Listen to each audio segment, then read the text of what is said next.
Welcome to the One Shot Show. My name is Mock, this is Matt, and this is Henry. And our backstory is that we have just met. Today, we are talking about incorporating backstories into your games. I love doing this because I love my players buying into my worlds, which I know will come as a shock to all of our listeners. I like doing it as well. I like taking it to an absolute extreme where I want my players to give me like one paragraph and then I'm gonna write the rest of it for them, and I want them to trust that I'm gonna do something cool. Interesting. I'm kind of a similar mindset, to be honest, with one exception. I actively encourage players to go as crazy as they want with their backstories. I have received 3 5-page backstories. I have also delivered my fair share of 3 to 5-page backstories. Henry, I have a question. I have a method. Why should we be listening to your opinion about backstories? What are you doing? What are you currently in? Do you have anything to plug? Hypothetically, please share your backstory. So I was outside, and these guys needed a guest. No, and he's just the best-looking guy we could find on the Okay, street. I'll introduce myself. My name is Henry Rolleston. I have recently been one of the players in the Cobbled Together podcast, which has just published its last episode. I'm also the creator of the Baldur's Gate 3 mod, The Alchemist, if anyone is a Baldur's Gate 3 player and wants to try that out. And I don't think that audience will have any overlap with us. No crossover. Okay, sure. Yeah. We can cut that. People who play video games are big nerds. Yeah, okay, Just sure. not interested in that. My bad, guys. I should have known. Yeah, when I'm not doing D&D, I'm playing sports. You can tell because of my physique. Now, there's something really interesting that I want to talk about when it comes to incorporating backstories, specifically as a GM. Because I'm a professional GM. I do GM lots of games. You GM a lot of games. You are playing professionally and GMing privately. Yes. But let's Most people go don't know that about you. Let's go behind closed doors to your secret GMing background and talk about the different ways that you can incorporate player backstories when they're coming to you with their character concepts. And I have done some prep. I've got 3 different levels of incorporating player backstories that we can talk about. Oh, let's go. Oh, my God. And the least amount of incorporation comes from, in my experience, when you're running a pre-written adventure. It's all set out, the story's there, the world is there, the players simply come in and explore it. Yeah. The next level is if you're homebrewing your own game, and you can alter things about this world to incorporate people into it in really fundamental ways. And Someone the last says, one, I want to play a Goliath. You've got to figure out where the Goliaths are in your setting. Exactly. You build a whole system, a whole society of Goliaths, and now they're part of the tapestry of the world. But there was one game master that I had that sat us down for session 0 and said, I don't have a world. We're going to build it together. Wow. You are going to tell me where you are from. You are building the map. You are making your own cities, and I'll run whatever you are bringing me. And that was fucking wild. That is so To cool. me, I have never had a DM do that for me. As a GM, that sounds awful. I hate it. What do I get to do? He said that it was actually the easiest way to run a game because it took all of the effort out of his hands. This guy hates the onus. He hates... You take the onus. I don't want to touch the onus. I don't want anything to do with the onus. You can eventually just let players sort of DM for whichever section of the game they designed. The most hands-off possible game master. You're sitting there just saying yes or no as they're basically building their own world, bringing their own characters, making their own adventure. It's so low effort. Henry, which one of those levels would you say that you are as a game master? As a game master, I would put myself between 2 and 3, but leaning far more towards the 2. 2.5. 2.5, maybe 2.3 if we're being particularly particular about it. You're very cooperative with your players and for sure. I think it's a really great exercise to kind of that can challenge you as a dungeon master. Like I've never run a pre-written adventure. I'm sure I'm missing out on a whole lot of really good stuff. No, you're not. Not in 5th edition, you're not. Nope. And yeah, I just find the freedom of having created your own world, and it also means you can I've continually come back to the same world, and it lets you throw in little Easter eggs and references, especially if you're playing with the same group of players. They'll be like, oh, that was my character who has a statue of them, or who crashed that boat here, or whatever. Hey, Henry, I've got a real important question. Hey, Mock. Why do you incorporate your player backstories at all? Why bother? Well, if I may, before we hand this to Henry, I think the thing that you caught around the edges of, I also have never run a pre-written adventure because I think they suck balls. My bad. There's nothing wrong with sucking balls. I just want to make that clear to our audience. And there's also nothing wrong with running pre-written adventures. I run a lot. Yeah. But they do suck balls.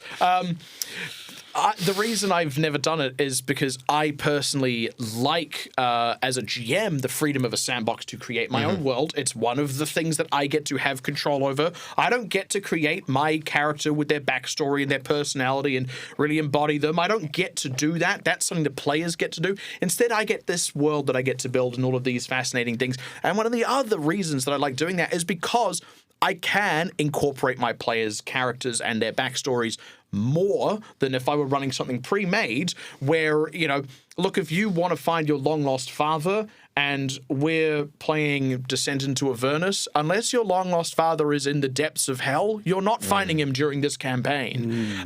So that's why I like doing it, and that's also why I like, these two things go hand in hand. Henry, what about you? How do you get your rocks off as a GM behind closed doors? I don't know about getting my rocks off, but I know why we incorporate player backstories is to get players to care more about the world. If they write a backstory and there's some kind of witch hunter, and then our campaign takes place in some prison and there's no witches, it kind of feels like their input has been ignored almost. So what I really like to do is try and create new plot hooks. I often don't like to make one player like the chosen one or try and make their enemy and their backstory the big bad of the campaign, because I feel like that puts that sort of shoves the other players out of the spotlight. It's a really difficult balancing act to achieve.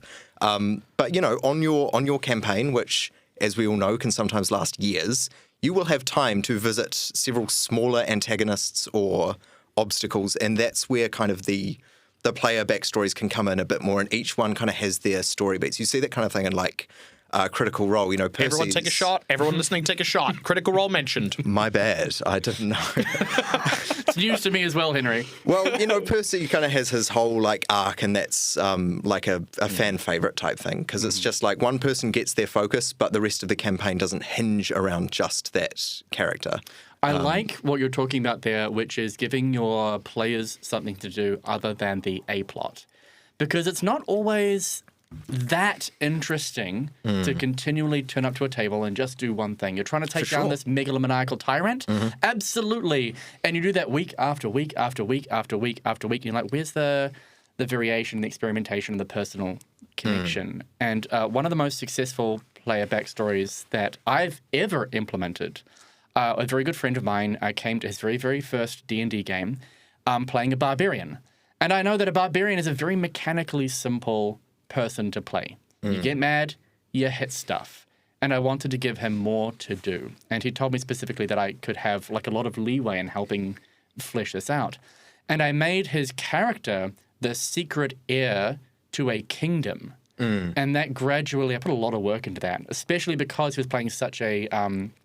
basic melee character, and having that unfold and seeing how that caused him to be emotionally invested in the world that I was then putting in peril in completely different ways.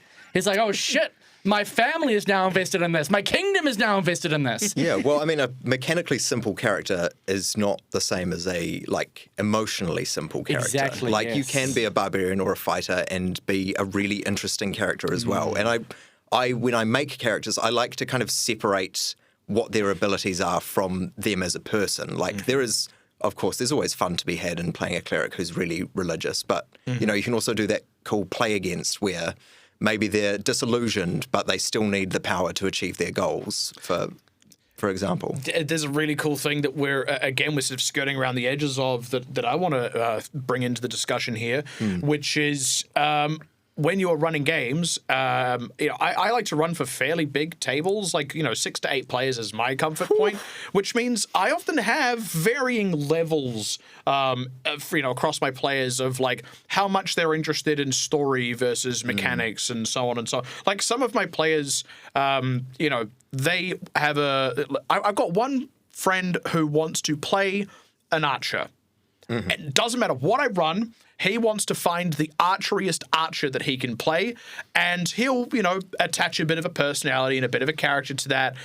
There will be some story beats that maybe touch on what he's doing more than others. But if he's getting to play his archer, he is a happy camper. There is nothing I need to incorporate. I also think once you're getting to like 6 to 8 players, like a lot of the advice that I've kind of shared kind of tapers off pretty quickly because it becomes a lot harder to manage for a dungeon master to coalesce 8 stories together. So now, in your opinion, and in my opinion, I will keep to myself. But in that case, let's take the example of a larger table where you may have a wider number of backstories. Is it just a convenient trick, a bit of a cheat code to have all of those stories secretly be the same story underneath it all? So your long lost brother is actually also someone else's disgraced person that they're hunting, and it's also the same Zealot of the Faith who the Inquisitor character is tracking down, and it's also the same Lord of Dragons who's wanting to is that the cheat code to just take all those disparate things and slowly reveal that it's all one story? I think so, but I think I think you're wrong.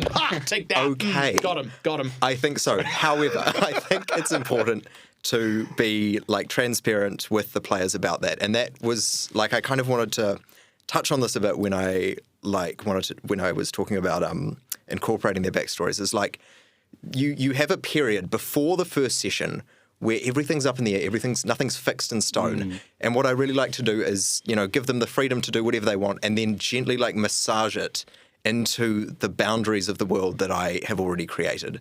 And then, you also sometimes get their influence will like push your world to be things or have things that you never thought it would need or hadn't even considered. I strongly agree. Like, that's a super collaborative process. It is. And getting that player buy-in, which I've never talked about ever before and definitely won't bring up again.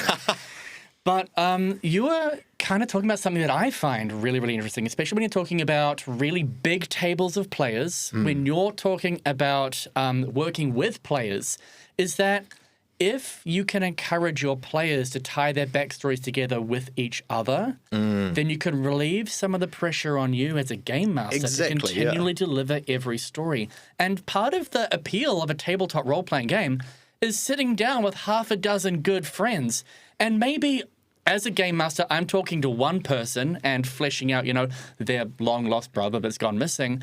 The other 4 or 5 people at the table, what if they have backstories that are all tied together and they can just socialize and role-play with each other? And I think that we've talked a lot about managing and incorporating backstories as a game master.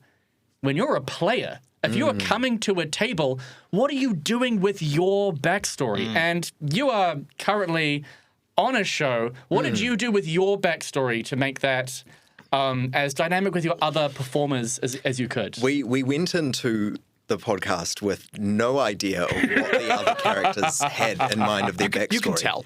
No, genuinely. Like, Dagon, I don't really want to spoil Cobbled Together for anyone who hasn't watched it, but Dagon has a really intense backstory, and it was all very meticulously detailed. Like, it wasn't fixed in stone.